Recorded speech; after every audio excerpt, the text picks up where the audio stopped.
Today we're making whiskey sours. They are an all-time classic cocktail, and I think in many ways it's my preferred way to present a whiskey. You know, if I get like a good whiskey that's not so good that you can never use it in cocktails, you're not going to throw a $200 scotch into whiskey sour. But when you want to like really analyze a whiskey, the way I like to do it, you like to drink it neat, you like to drink it on the rocks, and then you like to drink it in a sour. And the whiskey sour is by far the best way to do it. So today we're going to do it, as we always do, with our 3 levels. We're going to start with the basic. So, you know, say you're someone in college, you're working with the bare minimum of what you got. How do you make the best cocktail you can with the resources at hand? And that's what level 1 will teach you how to do. Level 2, you're grown up a little bit. You know how to make things. You got, what's a traditional way to make a cocktail? And level 3 is if you got all day to work on something and you really want to impress somebody, you go with level 3. We're going to teach you how to elevate a whiskey sour to something special. So, without further ado, let's start with level 1. All right, so whiskey sours. See, you know that? You're drinking at a bar, you don't really know what's what. Whiskey sours are great. You can get some cheap whiskey. I mean, I'm showing you how to make this cheaply, right? You can make it cheaply and it still turns out pretty good. So I'm gonna show you how to do that. You got ourselves a protein shaker, little shot glass, fork, ourselves a little plastic cup. So if you're operating out of your dorm room, right, you don't got all the fancy equipment to work with, I'm gonna show you how to do this. As per usual, one of the things we're gonna start with is we're gonna start with our sugar, because, you know, maybe you don't got simple syrup. That's fine. What we want to do is we want to take 1 ounce, so that's about half of the shot glass of sugar. So put the sugar in the glass, and then you want equal amount of lime juice.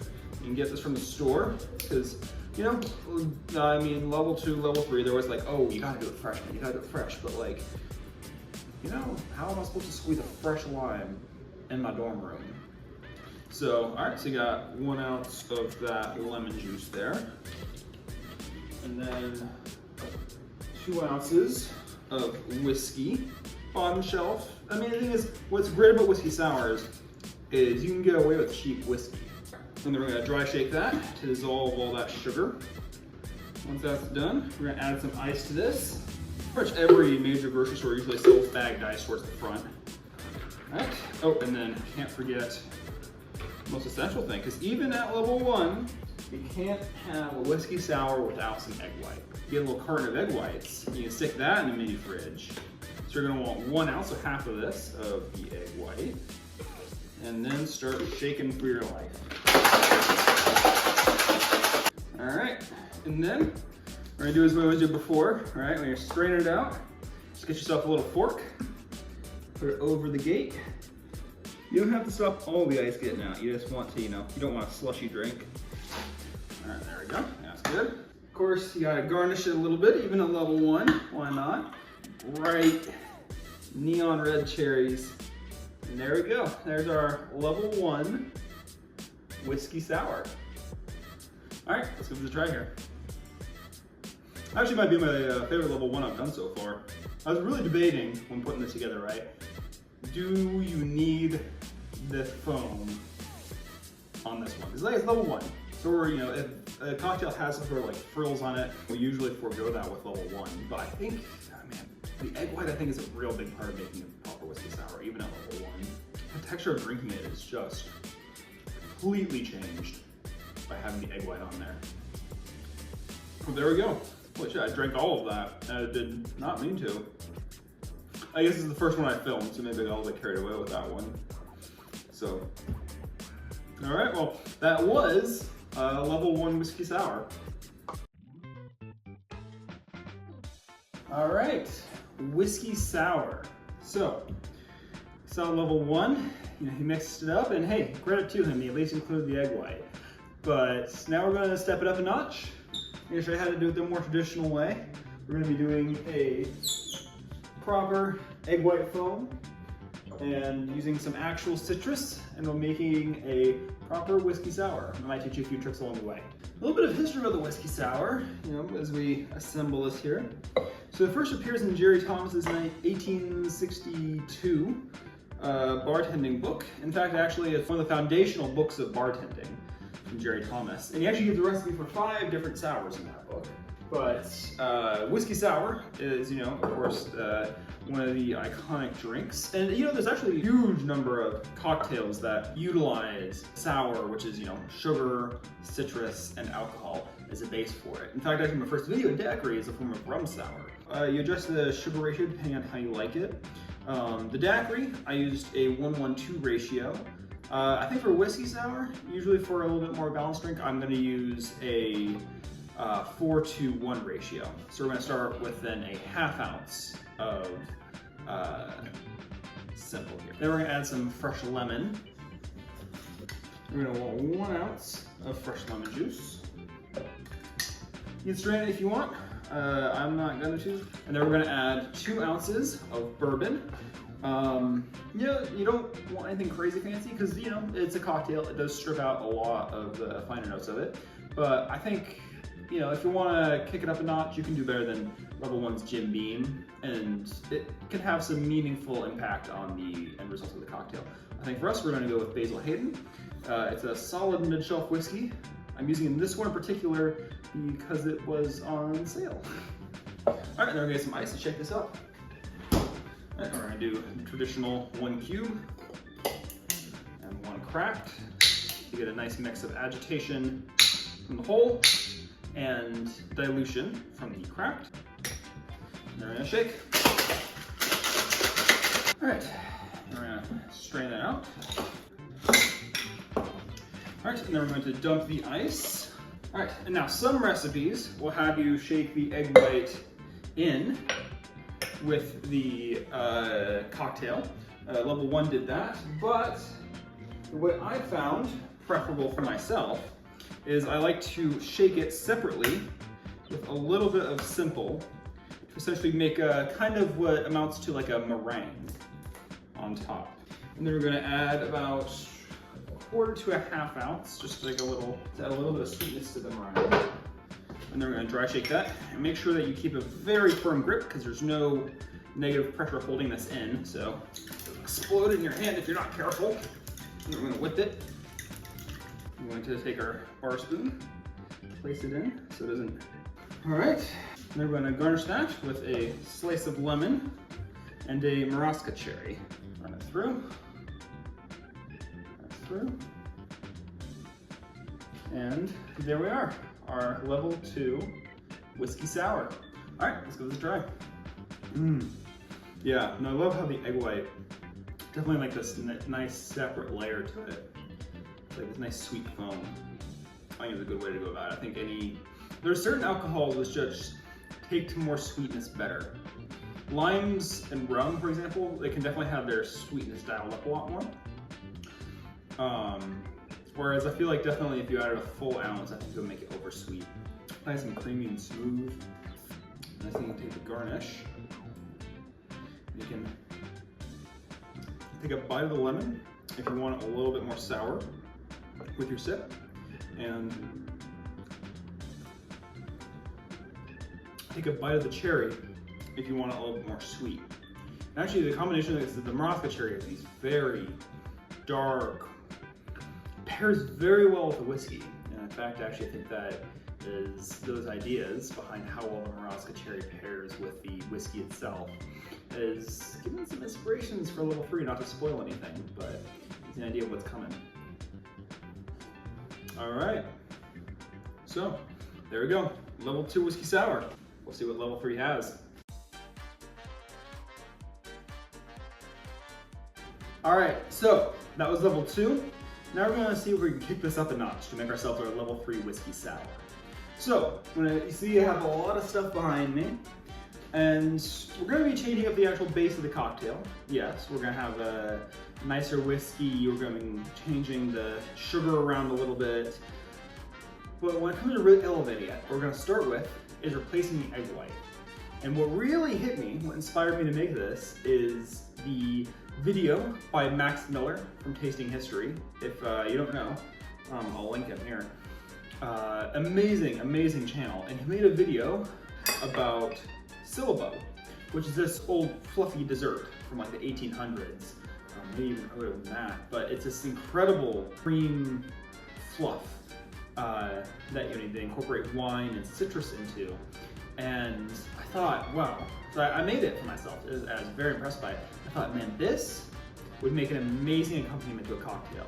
And what better than a whiskey sour, right? You have the base of the whiskey, but then you replace the egg white. Because already a whiskey sour is supposed to have foam on it. So why not incorporate a fluffy dessert so it's sort of topping the entire cocktail? So we're gonna be making ourselves some syllabub for a level 3.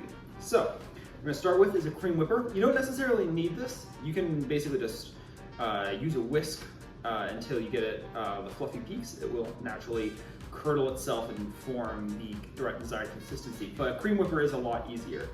It does make things a bit more straightforward. So we're gonna start with 1 cup of heavy cream. We're gonna pour that in. All right, and then we're gonna do 1 ounce of simple syrup. Then 1 ounce of this dry Oloroso Sherry. And we're gonna wanna mix this separately because once the wine and citrus that we're incorporating here comes in contact with the cream, it's gonna curdle it. At that point, you wanna move very quickly to start agitating it or else it will curdle inconsistently. We don't want that. So we're gonna add 1 ounce there. We're gonna add 1/2 ounce of this Pedro Jimenez PX Sherry. It's a much sweeter, heavier, darker sherry. Just gonna add 1/2 ounce, a little bit goes a long way there. And then we're going to add 1 lemon's worth of zest. I'm gonna use a planer for that here. Just gonna incorporate it into this. So it's gonna. All right, and then we're gonna cut that and juice it.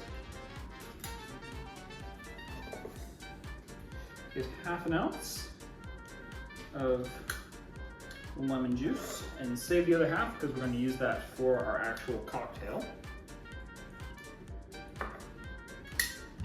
And then we're going to get our blood orange out here. So let's use this one.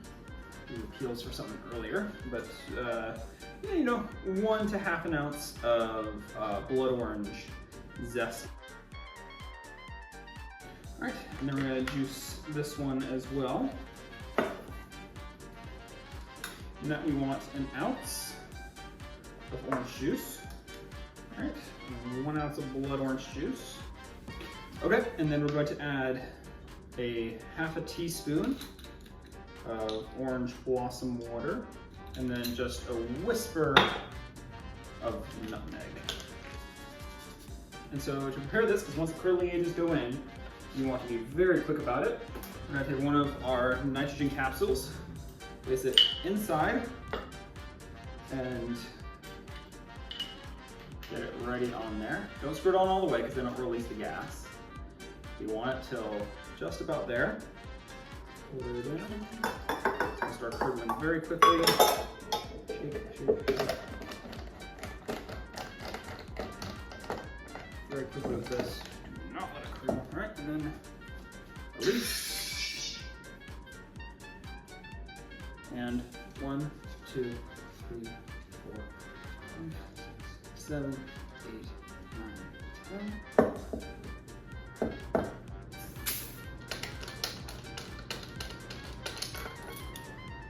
I think that's good. We're going to cap this here. Right, we're simply going to place that there. Now to make the rest of our whiskey sour. So, what we're going to do first is we're going to get our sugar mix. And for this, we're going to do a partial mix of 1/2 Demerara syrup. So 1/4 ounce, tiny itty bitty bit. We're going to use the same ratio as level 2 with a 1/2 ounce of total syrup. There's going to be a 1/2 mix of Demerara and simple. I tried this with full Demerara because, you know, I like those darker caramely notes, but I found it a bit too much. It kind of overwhelmed the whiskey. But a 50-50 ratio gives a little bit of the notes without overwhelming the rest of the drink. And then next we have date syrup. Now this is a very unique thing, but it has such this rich, distinct flavor with kind of a little bit of like the tannin notes that you kind of get from a very aged cask whiskey. Think about this, a little bit goes a long way. You do not want to overdo this. I tried this with, like, you know, we're basically subbing this with the entire simple syrup, and it's just completely overwhelmed the cocktail. You want just the tiniest little drop. And then we're gonna do an ounce of lemon. I'm gonna use the other half of that lemon from our syllabub. We're gonna strain this, give it that nice little clarity. All right, I got strained lime juice, and now we're going to add our whiskey. Now, what I found is I love my whiskey sours. Again, that, like I said, level 2. The Marasca cherries combined with the whiskey makes for an amazing flavor. And kind of what has a similar note to those Marasca cherries is sherry cask.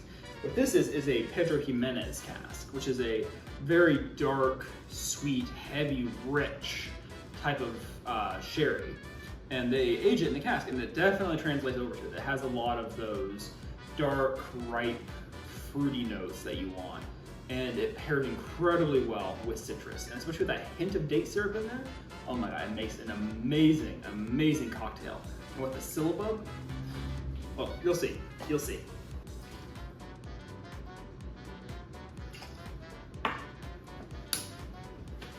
And then we're gonna shake. As I like to do with this, I like to take one of these cubes here.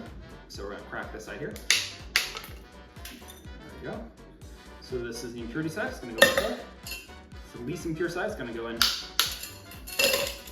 cracked. All right, and then we're gonna shake that up.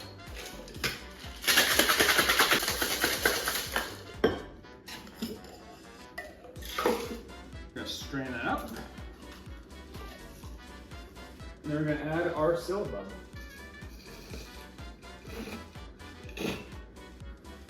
See, it adds that kind of creamy top to it. And then we're gonna garnish that. The whiskey sour, doing level 3, right? You kind of want to go all out, especially because syllabub always goes well with a nice hefty garnish. So we're gonna take a mint sprig in there. And take one of our raspberries, take a Marasca cherry, a bit of a lemon. Right. And we're gonna reverse open the peel so all the oils are coming out. There we are. And then we're gonna take a raspberry. We're gonna skewer it with a Marasca cherry.